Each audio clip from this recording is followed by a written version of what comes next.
मेरे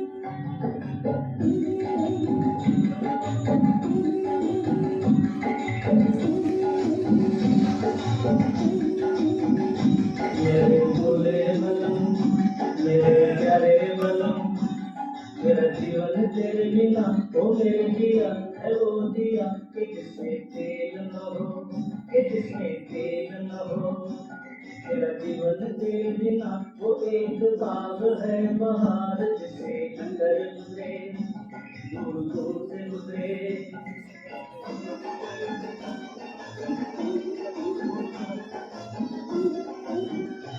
मुझे अपना बना ले ओ भोले, अपना बना ले, हाय मैं भोले अपना बना ले।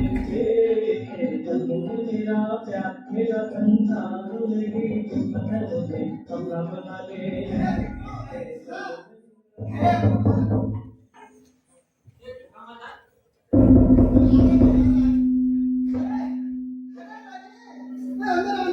तुम्हारा की मिल से ए शिला अंदर अंदर सामान है शिला ए शिला ए देखो तो कौन आया है जिन्हों को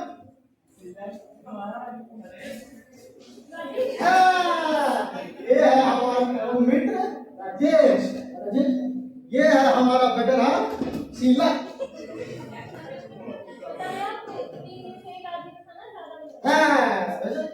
इसमें किस तरह से है ट्रेन? वो तो लाइन टूट गई ना, मैं तो स्टीमर से आया हूँ। इस बारे में आप नदी पार करके आए हैं? बोलो तो आप तो बिल्कुल वैसे ही जैसे आपने मुझे बताते थे। मैंने शंकर जी बता दी अरे तुम्हारा भाभी तो तुमको देखने को ऐसे आपको कहा जैसे बच्चा लोग दूध पिला देने बोलता है। हाँ चिल्ला एक तो पूरा भीग गया है तो दो कब जाए कड़क लाना ठीक है हमारा मिनट। हाँ तो आप नदी के रास्ते आया 2 साल से आने को सोच रहा था, जब से यूनिवर्सिटी छूटी है तुमसे भेंट नहीं। पर हम तो कन्वोकेशन में भी इसीलिए गए और तुम तो वहां से भी गए हो। क्या करूं पता नहीं क्या हो गया। 2 साल के अरसे में जिंदगी मुझे कहां से कहां ले गई। सरकार इस समय में इतना परेशान होकर भागा हूं जैसे मन का हजारों बच्चे एक साथ चलते हैं। यहाँ तक सोचा कि मर जाऊंगी फुर्सत मिले और आज के बिस्तर पे मैं इस करवट में राकेश ये तुमको क्या हो गया है बंधु? न कहा के न लतीफे तू ठीक है चाहे तू रहा बैठे बैठे यहाँ शंकर तुम समझते नहीं लगता है जैसे नस नस में लाखों तूफान घुट रहे हो जिनको बहने का रास्ता नहीं मिलता। लगता है जैसे मेरे व्यक्तित्व का रेशा रेशा बट वाई पता नहीं क्यों जी रहा हूँ। कोई अर्थ नहीं है मेरे जीने का, कोई अर्थ नहीं है मेरे जीने। अरे राजेश तुम भी ऐसा हो जाएगा ये तो हम सोच भी नहीं सकता। अरे भावुक तो हम था पर देखो जिंदगी ने हमको बिल्कुल ठीक कर दिया और तुम जो अपने मन को इतना बांध करके रखता था मेरे मन में। हाँ दोस्त पर मन की मेरी तो बात टूट गई। इतनी तेज भयानक बाढ़ आई जाने कितनी मान्यताएं टूट गई, कितने संस्कार उखड़ गए। खुदा इतनी तेज थी मुझे पांव पर एक धरती तक गए न पांव पर ले न सर पर आ जाने किस दुनिया में आपको कार नदी खींच लाई और न जाने क्या करने को तुम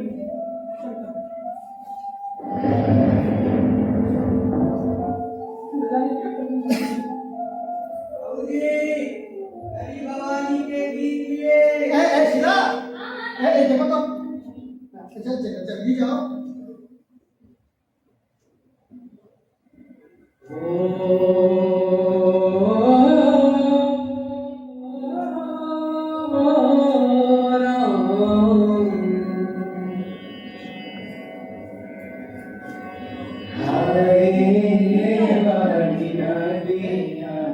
ये चना है घर से जब चने के बीज मांगता है ना क्यों बकरे को खिलाएंगे नदी पड़ी है ना ये लोग बकरे को नदी के किनारे ले जाकर उसकी बलि चढ़े उसका दादा तुम चल कर सकते हैं तभी नदी मिलेगी।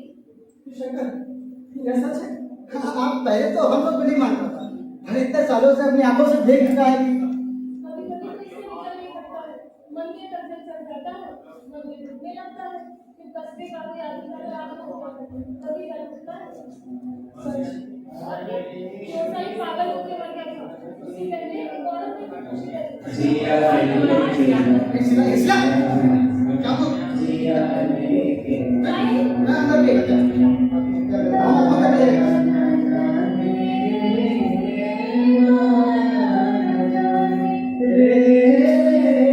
माया न जाने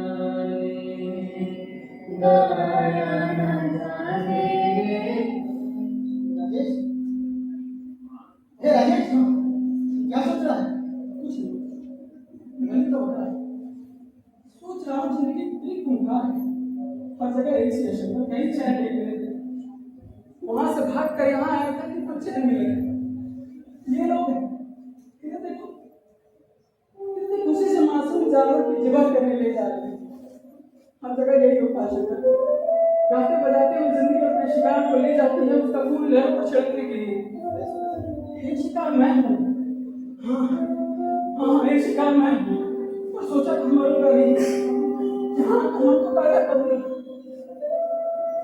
मैं जिंदगी का सिकंदर तो हर जगह घूमता प्यासा है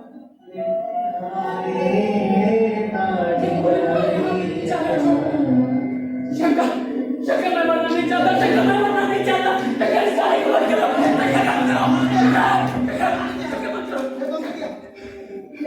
बंद कर दिया तुम बताएगा कि तुमको हुआ क्या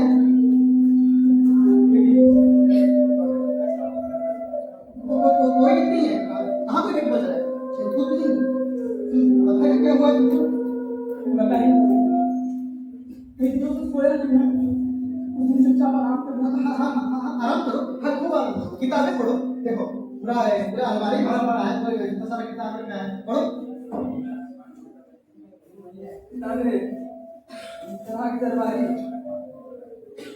टेलीविजन कहानी इसके साथ एक एल्बम पढ़ो ये तुम्हारी किताबें हैं नहीं वो तो हमारा छोटा सा है ना पद्मा उसकी किताब है शिला एक पद्मा किधर है अच्छा हाँ डॉक्टर कृष्ण स्वरूप पकड़ हमारा मित्र है कभी कभी पद्मा में क्या चला जाता है बताओ आखिर करेंगे यहाँ अकेले दिन भर घर में पड़े लेकिन तुम आ गया है दिन भर तुमसे मगज मच गया ठीक हाँ अच्छा आता ही होगा तो हमको कहता है कि कर डालो दोनों का शादी हमको भी कुछ पद्मा के बाद से रिलीफ मिले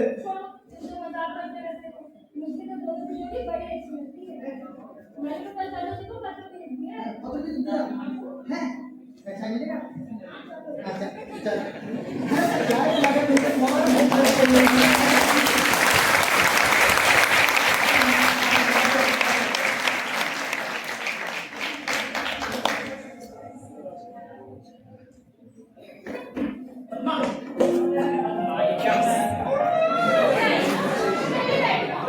बैकग्राउंड लिरिक तो रहा है ना बनता ही क्या बता रहा है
मदद करता हूँ, ये लोग डूब जाओ उन्हें बचाता हूँ। अच्छा, तो क्या करते हो पहाड़ में? कैसे बचाते हो? कैसे बचाता हूँ? और वहाँ जाते हैं और जो लोग डूब जाते हैं उनको बचा लेते हैं। और मसलन तैर के बचाते हैं कुछ। हाँ हाँ, बड़ा बचाते हो डूबने वालों को। जरा से तो पानी में उतर नहीं पाते हो, डूब के क्या बचाते हो? ऐसी बात नहीं, तैरना राजवी नदी में कूद जाओ ना, डूबूंगा नहीं गारंटी। अच्छा, हाँ, और अगर कोई ऐसी धार में उलझ गया हो जिसको डूबे बिना बचाया कि नहीं जा सकता, तो क्या करोगे?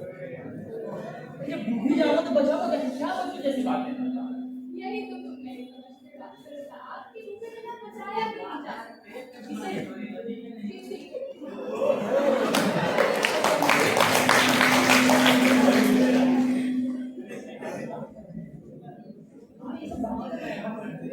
डॉक्टर ही पढ़ने में ना बिल्कुल समय बर्बाद हो।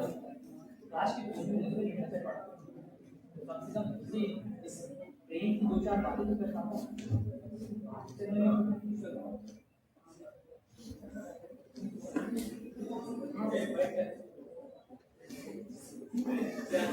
अरे, ये तस्वीर किसने बनाई?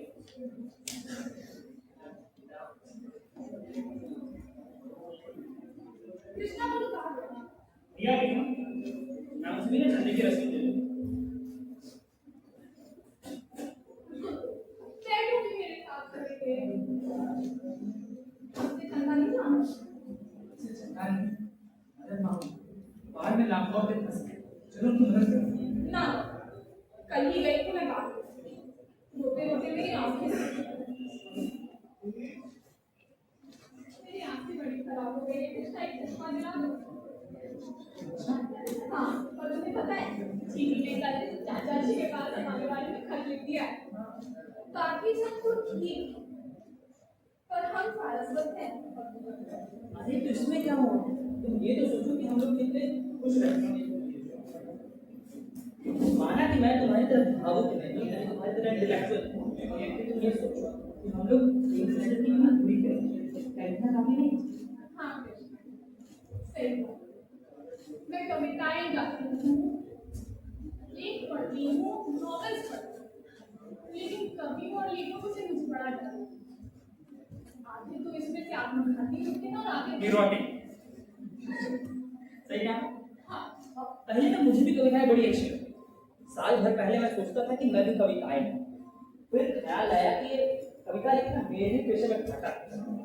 फिर पता है क्या हुआ? मिल गई तुम।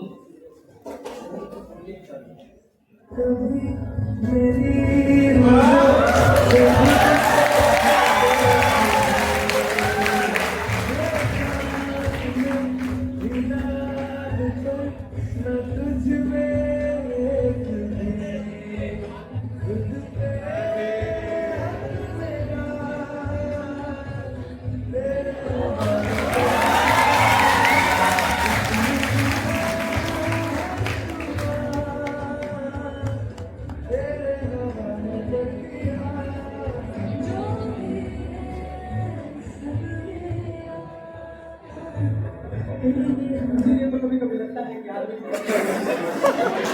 औलाद के राक्षस से मशीन होनी चाहिए जो अपने बाहु चक्रों में सभी को कुचल दे। उसके बिना आदमी जिंदा नहीं रह सकता। कभी कभी मन में एक भयंकर खूनी प्यास जागती है कि आज जिंदगी से जाके बदला ले लूं। और दोस्त प्यार नहीं आती, सांस तोड़ दिया। जहाँ ख्याल आता है कि इस चक्र में मोती पिस जाएगी, इसे मैंने ईश्वर से बढ़कर माना है। जो आज मुझसे दूर हो गई है तो क्या होगा? तभी ऐसा लगने लगता है कि मुझमें हिलने तक की ताकत नहीं है। मेरा सब कुछ छिन गया। मेरी जिंदगी का क्या हाल? मैं किसके लिए जिंदा हूँ? क्यों जिंदा हूँ? तो सोचता हूँ क्यों बना? अगर जिंदगी ने फूल बनकर ना रहने दिया तो कहता बन सकता, लेकिन रहो जब तो यही बताता हूँ। तुमको किसका से मिला? ये है हमारा मित्र विष्णु स्वरूप का वो है हमारा छोटा सा पद्मा है। तुम दोनों तो राजेश के बारे में जानते ही। हाँ, राजेश, ये राजेश है। और आप महीने बाद इधर ही रह के अपना हेल्थ सुधारे, समझे? हाँ। हेलो, माय सेल्फ, आपसे मिलकर बहुत खुशी। मैं ऐसा आदमी है जिससे मिलकर खुशी हो रहा ये वो अपने बिजनेस के पर्सपेक्टिव से बात करता है। इसको एक नया पेशेंट मिला ना, क्यों? कृष्णा, कृष्णा, मैं आपसे चंदा वसूल रहे हैं।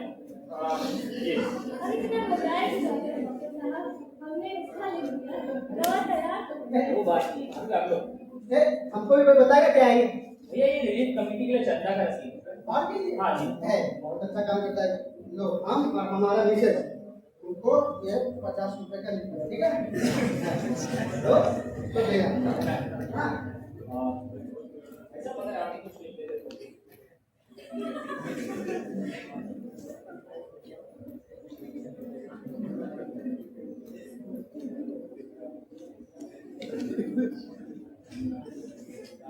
शंकर हाँ तुम्हारी क्या लिखा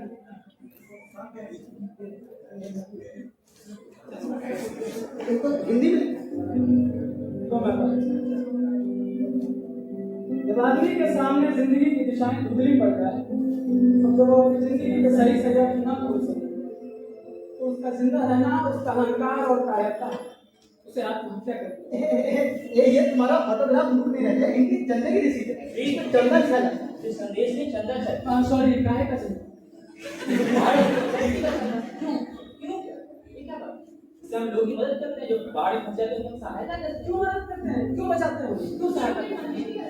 बेशक कितना बड़ा दम है तो घास फूस के छपरों को बह जाने देते हैं, दो ढंगर को बह जाने देते हैं और आदमी को बचाने के लिए चंदा करते हैं। क्यों? क्या ये आदमी घास फूस और दो ढंगर से किसी मारे में बहता होते हैं? कभी नहीं डॉक्टर, ये लोग कीड़ों से बेपत्ता होते हैं। इनका जिंदा रहना दुनिया के लिए अभिशाप है और इनके लिए क्या है? फिर इन्हें क्यों मरने देते? अरे डॉक्टर साहब मैं जब कभी सोचता हूँ कि इस धरती पर करोड़ों आदमी मर कीड़े देखते हैं और नारकीय जिंदगी बिताते हैं तो मेरा मन क्रोध और तरस से भर जाता है। ये हम सब क्या हैं? क्या है हमारी जिंदगी के माने? अरे करोड़ों साल से हम लोग धरती पर अपने पदचिन्ह बनाते हुए चले आए हैं। अगर हैं हम सभी कीड़े के कीड़े, हमारा अस्तित्व मिट जाए तभी अच्छा हो। मुझे तो अफसोस है कि बाढ़ इतनी कम क्यों है। मनु के जमाने का जब प्रलय क्यों नहीं आ जाता? इंसान की जिंदगी का नाम निशान क्यों नहीं खत्म हो जाता? कीड़े सब मरने के लिए बने कीड़े हैं सब। तो क्या दया सहानुभूति कुछ भी नहीं? राजेश काफी क्या कह रहे हैं? ब्रूटिस, तो क्या दया कम ब्रूटिस होती है डॉक्टर साहब? अरे अब इस बड़े का बकरे को देखा अरे डॉक्टर साहब दया तो हमारे व्यवहार का महज वंश है जिसमें हम बलि के बकरे को फूल माला से लाते हैं, उसकी पूजा करते हैं। डॉक्टर साहब हमारे दो चेहरे, एक जो हम दुनिया को दिखाते हैं वो है दया, ममता, स्नेह, प्रेम का चेहरा और एक जो हम खुद देखते हैं वो है हिंसा, घृणा, प्रतिशोध का चेहरा। तो यही जिंदगी की असलियत है। दया करके, प्रेम करके, स्नेह करके हम जिंदगी की असली क्रूरता को ढकने की कोशिश करते रहे हैं और ये गलत है। असलियत क्या है कि जिंदगी क्रूर है, क्रूर है, घिनौनी है और आदमी उसे बदल नहीं सकता। इसलिए आदमी को नष्ट हो जाना चाहिए। खत्म होना चाहते उसको खत्म हो जाता है। हम लोग फिलोसफी का बात बाद में करें, ठीक है? पहले हम चंदा लिखते हैं। लाओ हम इसे चंदा लिखते हैं। सदा ये तो रसीद यही लाइन मेरा चंदा है। इसे मैं आपकी लपटों पर लिख सकता हूँ, पानी की लहरों पर लिख सकता हूँ और आसमान की बातों पर यही लिख सकता हूँ क्योंकि यही जीवन का ध्रुव सत्य है। शंकर कह दो आदमी से कि वो मर जाए क्योंकि आज तक उसकी दिशाएं अस्पष्ट है, धुंधली है। शंकर जैसे अंदर भट्टी सुलग गई है, मैं नहाऊंगा। कह दो आदमी से कि वो मर जाए, वो किसी लायक नहीं है, किसी लायक नहीं है।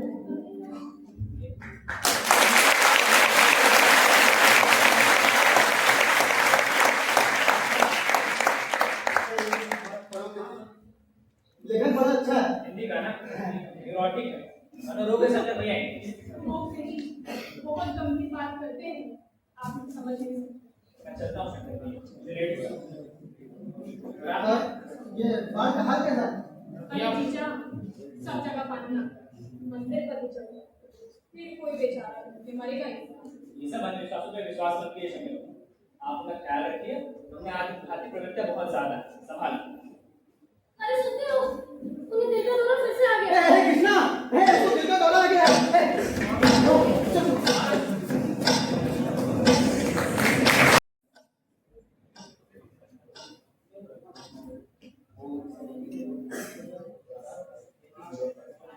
अच्छा वो ठीक तो हो जाएगा ना। ठीक हो जाएगा, लेकिन इस माहौल में पहले या प्यार करने का माहौल तो मानसिक स्थिति अच्छी नहीं है। कृष्णा कुछ पता चला क्या? हाँ, सब ठीक है, 10 दिन में कम से कम आधा मैच तो कर लिया। हाँ, इसका पूरा क्रेडिट पद्मा को जाता है। तुमको पता है, हमको तो मालूम भी नहीं था ये किसी का इतना केयर कर सकता है। जीजा की तारीफ ना करो, नजर लग जाएगी। हाँ तो बताओ कृष्णा, कुछ एनालाइज किया क्या? पता आपने उससे उस कमरे से बाहर निकाला, तो उस कमरे का वातावरण बहुत मजा है। ऐसा रहेगा तो कोई बाहर का हवा नहीं है, कहीं भी ले जाइए, बस वहाँ से उससे बाहर। हवा भी निकाल के लाता है। हाँ तो बताओ कृष्णा, कुछ एनालाइज किया, कुछ पता लगा? डॉक्टर से ज्यादा तो नहीं उस मरीज के बारे में जानने वाला। 10 दिनों में जिंदगी का चक्कर कितना भूल गया है ना पर बोली ना बोला कर, तुम्हारा मन इतना छोटा होगा ये मैं नहीं जानता। हमारा मन इतना अस्थिर होगा यही मैं नहीं जानता था। 10 दिनों में तो जैसे मेरी पूरी दुनिया ही बदल गई।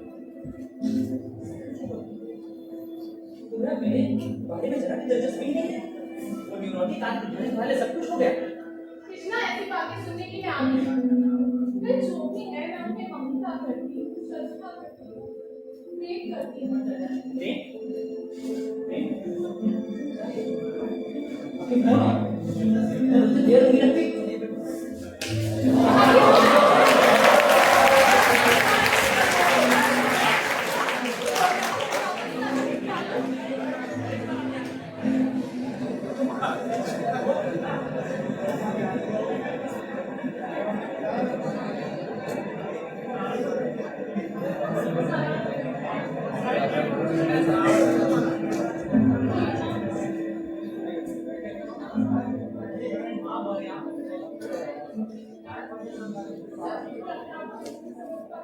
क्या हो गया? मैं जानती हूँ तुम्हारे मन के लिए क्या है, लेकिन मैं क्या करूँ? कृष्णा मैं क्या करूँ? इनकी आंखों से मेरी गहराइयाँ, उनका मन, उनके मन के दर्द को जिस दिन से पहचाना है, मानो उसने मुझे बांध दिया हो।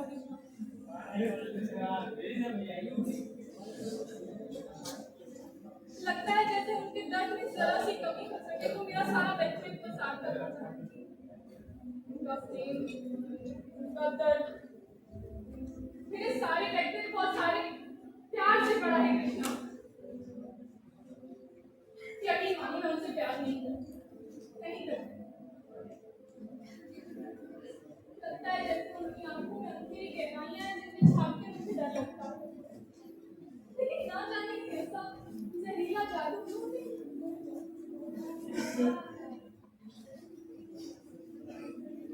मुझे खुद पर बड़ा गुस्सा आता है जब वो मुझसे बर्दाश्त नहीं होता। कृष्णा तो तुम ऊपर आता है। माफ कर दो, मुझे माफ कर दो। वो तो कुछ दिनों में यहाँ से चले जाए, तब तक उनकी सेवा करूँगी। कर लेने दो ना, मुझे तो लगता है। मुझे मालूम है मैं बहुत निराश हूँ। मेरे अंदर कोई योग्यता है, लेकिन मैं क्या करूँ?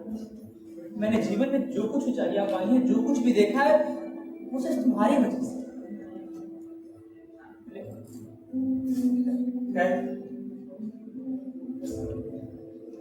तुम्हारी भी बातों से तो मेरा मन भर आता है कृष्णा। क्या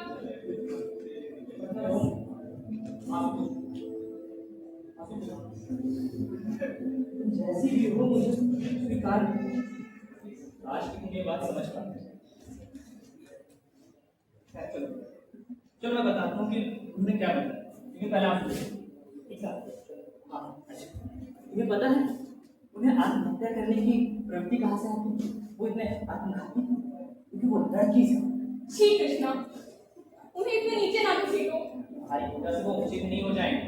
और तुम्हारी व्याख्या से नीचे तो ना गिरो। उन्होंने तुमसे पहले मुझे सब बता दिया है, तो मुझे बेवकूफ मत बनाओ। उन्होंने और कामिनी ने निश्चय किया था कि वे जीवन भर प्रतिदान न लेंगे, मगर अपने प्रेम से दोनों एक दूसरे का व्यक्तित्व संभालते चले।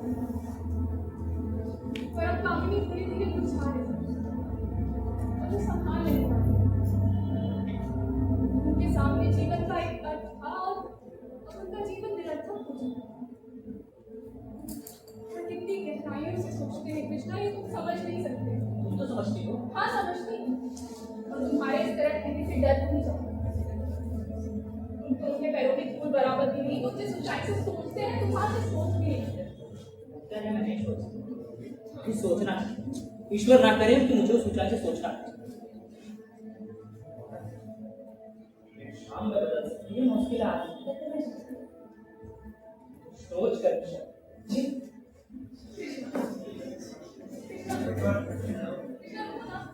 कृष्णा,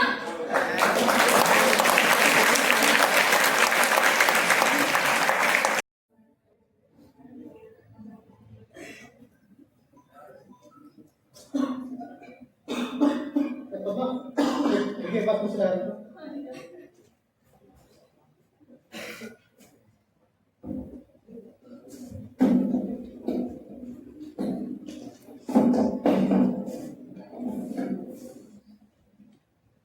हाँ देखो, हम दवा लेते हैं, ठीक है? तो पद्मा, हम डिस्पेंसरी से दवा लेके आए। सीधा वो दवा का शीशी था ना? तुम्हारा फूल कुछ नहीं, ठीक है, सर में थोड़ा दर्द हो गया। ये वो दर्द सर में दर्द मेरी वजह से है। तो सबसे ज्यादा किसी पर मेजबानी लगी है तो इन पर गुर्दे को लोग मरने भी तो नहीं देते।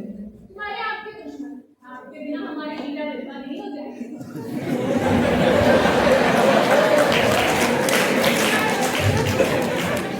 रुकना क्या है? रुकना। आता है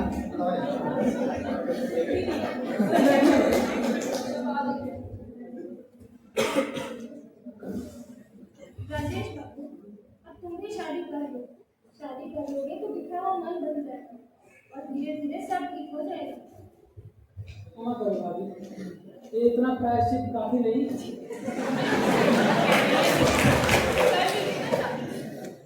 डरते क्यों ना? डरते क्यों? बुरा ना मानना भाभी, मैंने सुना था अफ्रीका में एक नरभक्षी पेड़ होता है, जहां कोई उसके समीप गया उसके पत्ते उसे झुक कर लपेट ले और उसका बूंद बूंद खून चूस कर उसकी हड्डियों को फेंक दे। औरत भी बिल्कुल ऐसी ही है।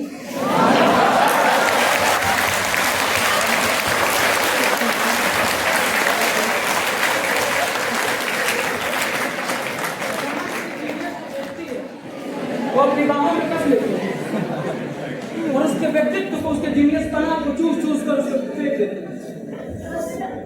ऐसे तो आदमी के पास तो हमने काम कर दिया। जाइए ना, वो जीनियस की बात करते हैं।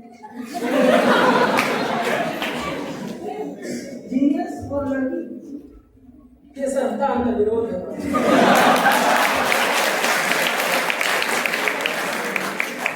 औरत कभी जीनियस हो ही नहीं सकती। उसके लिए जिंदगी की बाह्य परिस्थितियां सबसे प्रमुख है। मैंने आपको कहानी के बारे में ही बताया। बाह्य परिस्थितियां उसके अंदर के सौंदर्य को नष्ट कर रही है और वो चुपचाप। अरे भला ये कोई प्रतिभा? अरे प्रतिभा विद्रोह करती है, सृजन करती है, और नारी केवल प्रसव करती है या प्रसादी।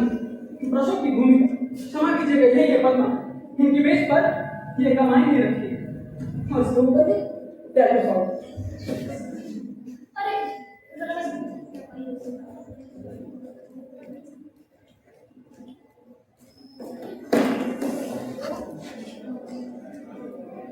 ये क्या? आप बुरा मानो? मैंने तो सिर्फ उदाहरण दिया। मैं क्या आपको समझता हूँ? समझते हैं, आप खूब समझते हैं। जहाँ नारी दुर्बल है, कमजोर है, वहाँ उसे गाली दे लीजिए, लेकिन जहाँ से ममता देती है, श्रद्धा देती है, प्रेम देती है, वहाँ भी आप कहने से नहीं छूटते ना। अरे आप गलत समझे मेहमान। मैं क्या आपको समझता नहीं? आपने मेरी जान बचाई। देखिए, आप हो गया, मैं तो खुद। आप ठीक है, तुम ही सही, पर तुम इतनी ममता से बात ना किया। तुम नहीं समझती कि प्यार ना मिलने से एक घाव होता है, पर एक घाव और होता है जो प्यार मिलने से बुरी तरह से कसक उठता है। तुम क्यों इतनी ममता से बात कर रही हो? क्यों? मैं खुद नहीं जानती। लगता है जैसे मन सा छा गया है मुझ पर और मैं आते में ही नहीं। पद्मा, यह गलत बात है।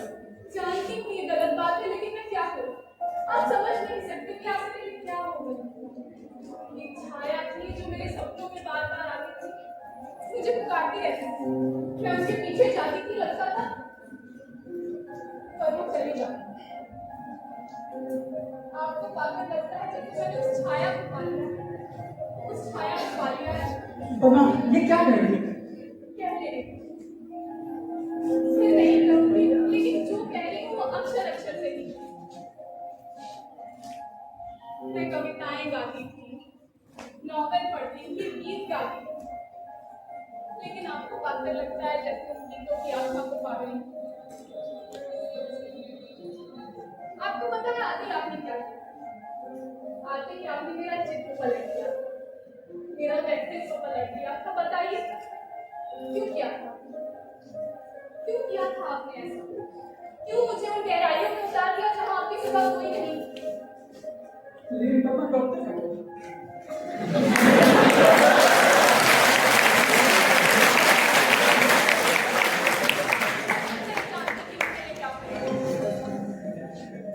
लगता है जैसे आजकल मेरे प्यार के एक पगडंडे थे जिसे मैं पीछे छोड़ूं, और आपको मैं देखते हैं कि मैं माना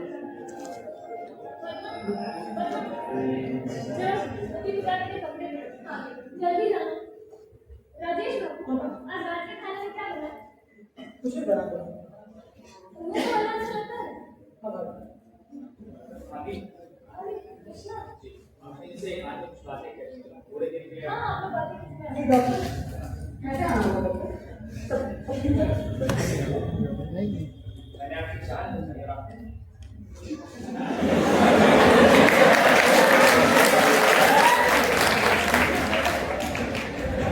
कोई यूं चुप नहीं करे। मैं आपको क्या समझता था ना?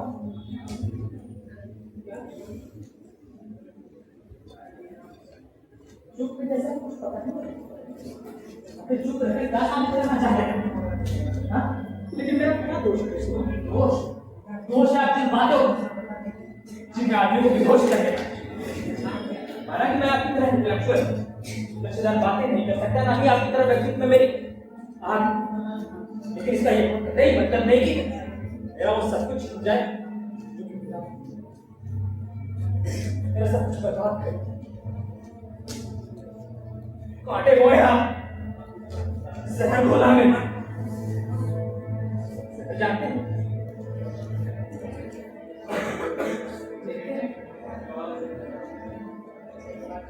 सब कुछ कभी नहीं बनता। इसकी एक आपके जीवन को कायम नहीं हो, लेकिन मेहरबान हो, इसी दवा की तो मुझे तलाश है। काश कि तुम समझ पाते कि कितनी बेचैनी है इस हृदय में। कब से मैं धधक रहा हूँ।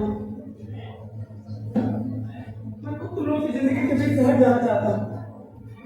मुझे किसी का मोह नहीं है, जिसे प्राणों से बढ़कर प्यार किया जब खिलाओ दो, इस दवा की मुझे जरूरत है। दे दो कृष्णा, दे दो कृष्णा, दे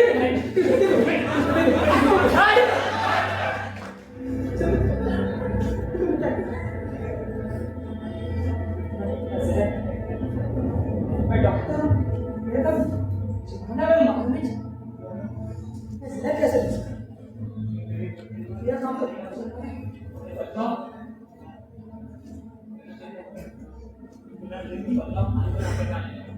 काश कि तुम मुझे समझ पाए। माना कि मैं जीनियस नहीं हूं, लेकिन मैं तुझ पे नहीं उतरता हूं। काश कि तुम मुझे समझ पाए।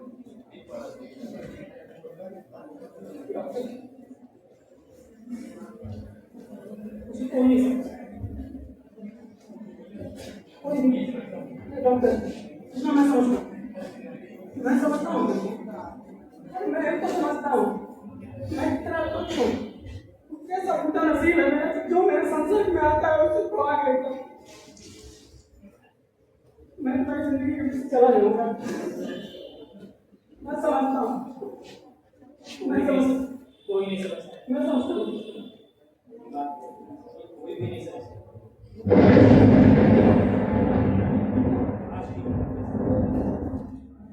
काश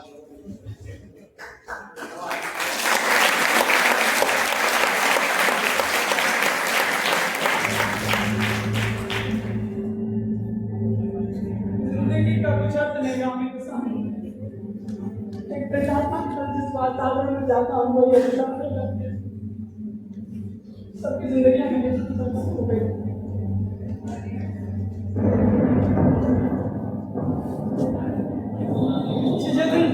ये जिंदगी तो मुझे नींद साबित करने पर मिली, तो मैं क्या करूँ? मैं क्या करूँ? हाँ, मौत मुझे इतनी उलझन नहीं होगी, इतनी परेशानी नहीं होगी। इसका इलाज मौत है। हाँ, मुझे जाना होगा।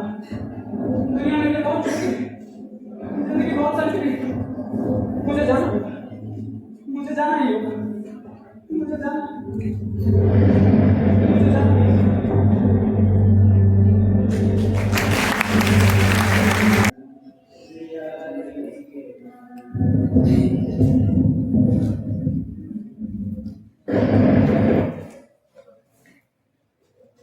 हम तुमको 1000 टाइम बोला था कि चाहे कुछ हो जाए, आसमान फट पड़े, तुम राजेश को अपने हाथ से 1 मिनट लेकर खड़ाना, लेकिन तुम हमारा बात सुना है कभी? आज अगर उसको कुछ हो गया तो तुम कहाँ मुंह दिखाएगा?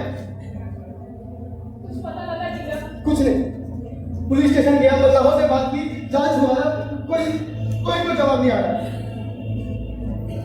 एक काम करो, आगे से कुछ पैसा लेके आओ, पैसा लेके आओ। जब तक हम खुद के नहीं आएगा राजेश को, तब तक वापस नहीं आएगा। अरे जल्दी करो।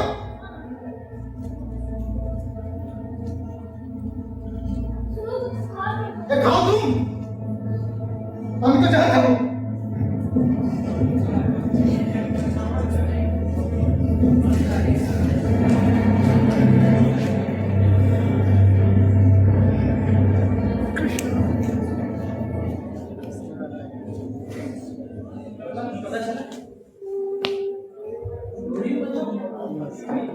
दूर रहो मुझसे, हाथ मत बढ़ाओ।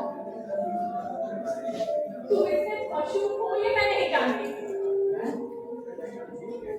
हाँ तुम ही आए थे डॉक्टर।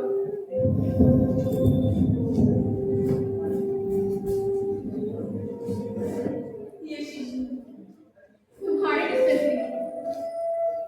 तुम ही आए थे डॉक्टर।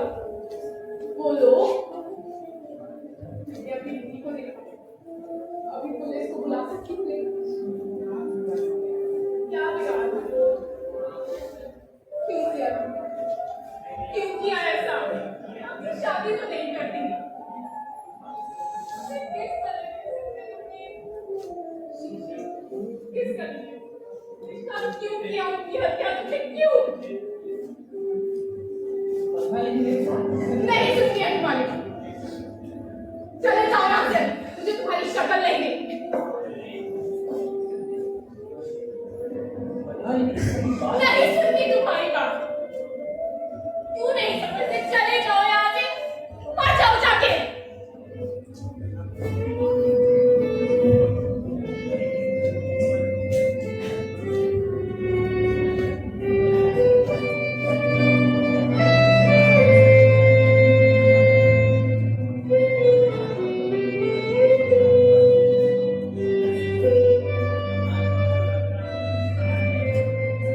जाके मर जाओ।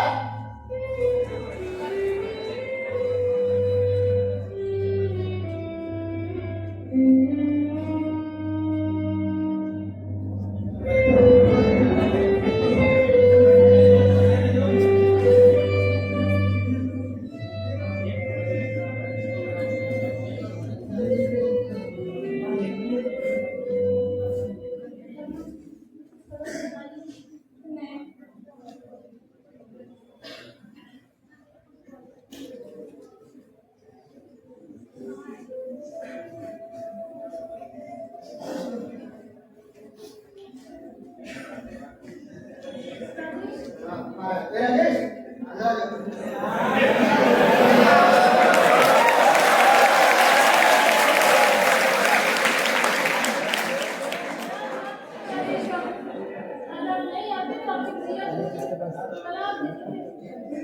यही सोच के आया ही है कि अभी तक हम तलाक दे चुका होगा। हल्दी का हमें मुझे आज ही जाना है। ये गए कहाँ? इन्हीं से पूछो। हम जाता है मैं आज ही जाऊंगा हमारे क्या बोला? अरे हम डॉक्टर से पूछे हैं, अभी पूछ जाएगा, ठीक है? तो अब सब यहाँ से हिलना नहीं है, जाएगा नहीं हाँ जाता है स्टैचू इस तरह से पता लगता है, ठीक है? देखना पड़ता है कहीं जाएगा।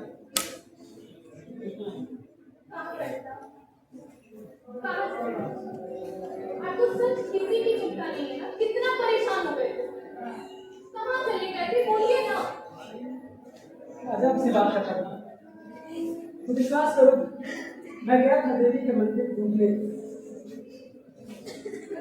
तुम तो जानती हो ना मैं कितना ऊब गया था अपने से। अपनी जिंदगी एक बाहर बन गई थी मेरे लिए, मेरे अपनों के लिए। धीरे धीरे सबके लिए बाहर बन गई। सबके जीवन के बाद मेरी वजह से कितने पता होगा कितना अपना से पता है। मुझे लगा कि इन सब का इलाज मेरी मौत थी। किसी को मुझे सुख ना दे पाया। आप बैठ जाइए। परमात्मा बैठो, मैं ठीक हूँ, मैं बिल्कुल ठीक हूँ। हाँ, तो उस वक्त जाने कितनी ताकत आ रही थी मुझमें। मैं देवी के मंदिर गया, मन में सोच रखा था कि बहुत भयानक जगह होगी, पता नहीं कि बहुत खुशनुमा जगह थी। मंदिर का सिर्फ गुंबद चमक रहा था, पीपल और काकर के पेड़ टूट गए। इतनी खामोशी थी चारों ओर कि लगता था हजारों मील से पत्थरों से टकराती हुई गांव को डुबाती हुई नदी इन पेड़ों की छांव में आकर सो गई। कितना खूबसूरत दृश्य था। मैं चुपचाप खड़ा होकर देखता रहा और दूर तक पेड़ों की छांव से पानी का रंग सांवला पड़ गया। पर हाँ, जैसे ही थोड़ी देर में सूरज डूबने लगा सैकड़ों सिंदूरी बादल पानी में उतर आए और फूल की तरह धीरे धीरे बहने लगे। मैं चुपचाप रहा। मैं आत्महत्या करने गया था, पर जानकी से मेरी कदमों की ताकत छीन ली। ये बड़ी नदी यहाँ, तो मैं धीरे धीरे मेरी आंखों से आंसू बहने लगे। मुझे लगा मैं क्यों मरना चाहता हूँ, मैं क्यों मरना चाहता हूँ? हर जिंदगी तो इतनी सुंदर है, इतनी शांत है। मुझे जिंदगी का नया पहलू मिला हुआ, चाहे ऊपर की सतह मटकाई हो, मगर जिंदगी की तहों के नीचे गुलाबों के बादलों का कारनामा चलता है।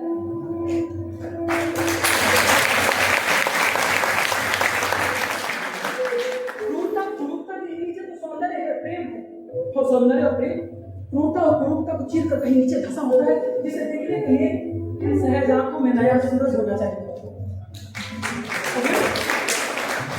धीरे धीरे लगा जैसे मन की सारी कटुता, सारी निराशा, सारा अंधेरा लुटता जाएगा। लगा अगर जिंदगी में एक कण सौंदर्य है तो आदमी का मरना पाप है। और फिर आगे की तरह मैं मेरी बातों को पीछे चल थोड़ी देर में जब अंधेरा हो गया तो मैं उस पर बैठ गया।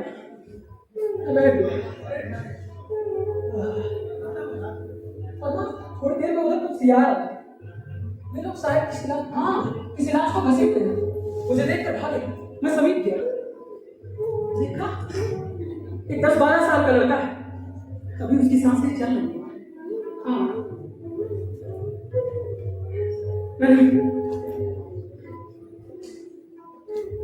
कितना सुंदर था वो सपना, कितना मासूम था।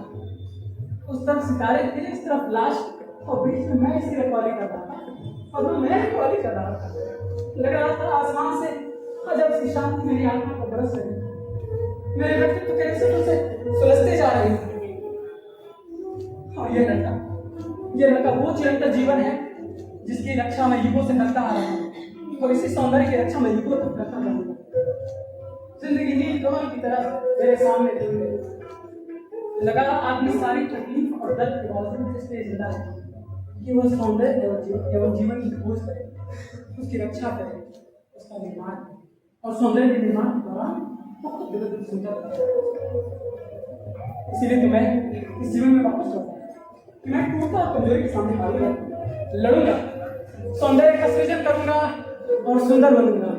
क्योंकि पन्ना जीवन बहुत अच्छी है, बहुत प्यारी है, और आदमी को बहुत काम करना है, बहुत अच्छी है।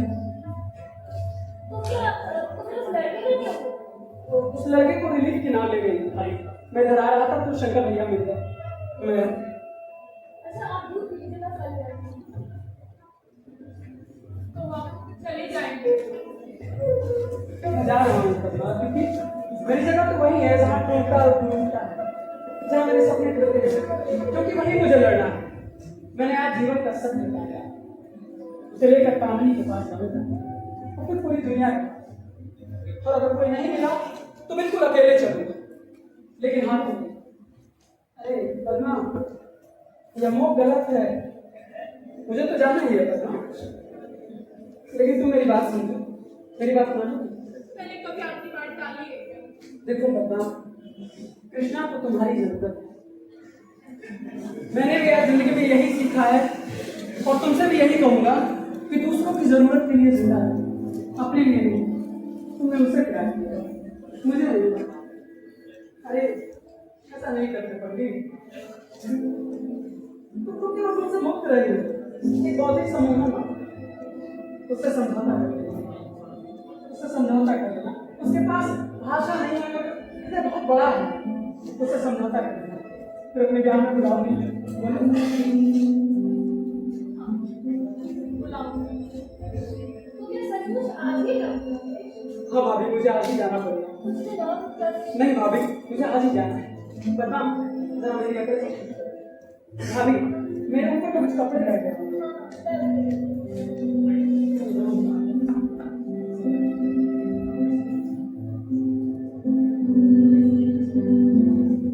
आप क्या सोच रहे हैं? आपने जो बोला है अब वही होगा। मैंने कृष्णा से कितना कठोर व्यवहार किया, मैं उससे क्षमा मांगती हूँ। मैं उसको मना दूंगी, वो मेरी बात मान जाए, मैं उसको समझा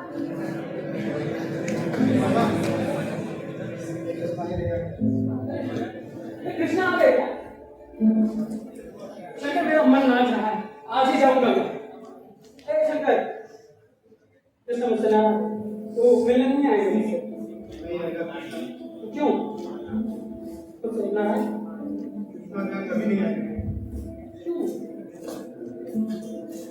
नदी का पानी घट जाएगा।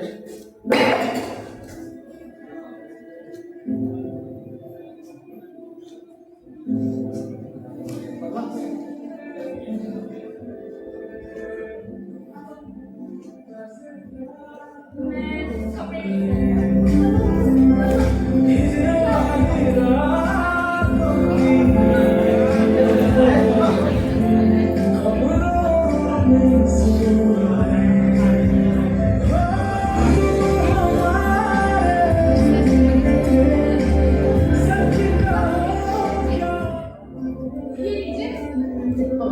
ये लीजिए, आप ले।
सबसे पहले आप सभी का धन्यवाद कि आपने इतने धैर्य से सुना। आप सभी का बहुत बहुत बहुत शुक्रिया।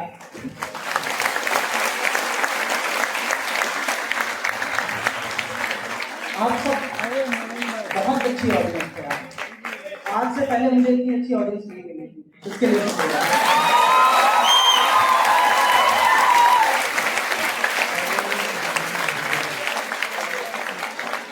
मैं कोशिश करूंगा कि मैं आगे भी आपका इसी तरह से मनोरंजन करता रहूं।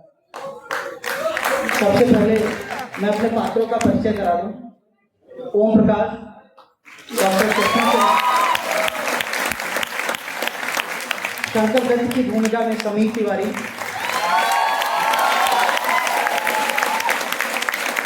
पद्मा की भूमिका में शगुन, शीला की भूमिका में मुस्कान और राजेश की भूमिका में Nitish Parashar.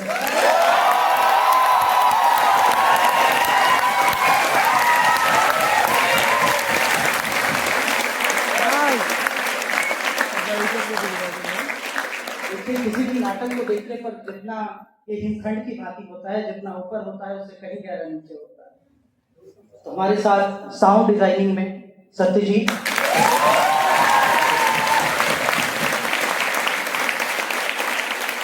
Lights and props में राकेश स्टेज पर आ गया।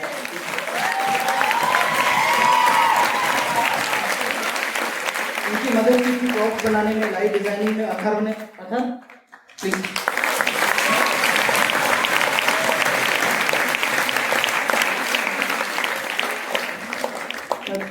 बहुत सारे लोग हैं, मैं सभी का नाम क्या लूं? मैं सभी से चाहूंगा प्लीज आप स्टेज पर आए। राज, अदिति प्लीज।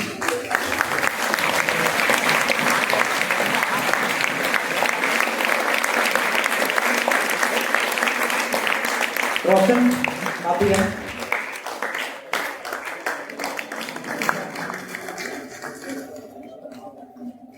कुछ लोग अभी भी नहीं हैं, शायद किसी और काम में व्यस्त हैं, मैं उनसे माफी चाहता हूँ। और सबसे बड़ा शुक्रिया अदा मैं अपने गुरुजनों का करना चाहता हूँ, उज्ज्वल का करना चाहता हूँ, जिन्होंने सबसे पहले योगदान लगाया।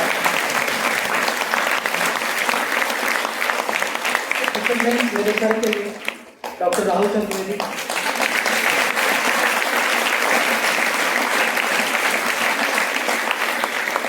और एक बार आप अपने लिए फिर से ताली बजाइए।